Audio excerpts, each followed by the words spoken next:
Oh nggak bisa, untuk belum tentu kan itu. Nggak bisa, kalau nggak bisa mau kalian apa itu Pak? Viral di jejaring sosial, seorang pria marah-marah saat diminta membayar tagihan listrik yang menunggak kepada petugas PLN. Dalam video yang dibagikan akun Instagram @fakta.indo pada Senin 9 Mei 2022, memperlihatkan seorang bapak-bapak yang berdiri di depan teras sebuah rumah. Awalnya, petugas PLN disebut datang untuk memberikan teguran karena pria tersebut sudah menunggak pembayaran listrik.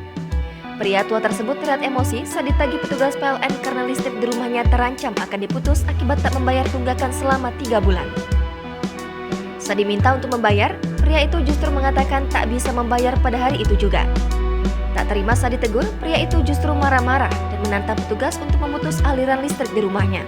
Karena semakin emosi, pria tersebut melampiaskan kemarahannya dengan terus mengomel sambil melemparkan galon yang ada di depannya. Lucunya, ketika tengah mengamuk, pria ini justru mengalami kejadian tak terduga.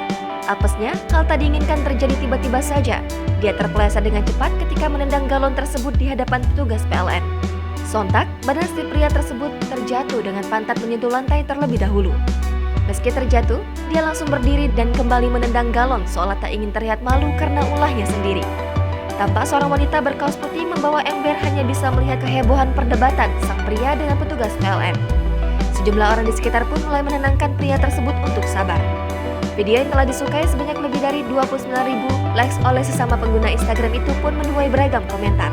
Tak sedikit dari mereka yang merasa terhibur hingga mengocok perut melihat kekonyolan pria tersebut di hadapan petugas PLN.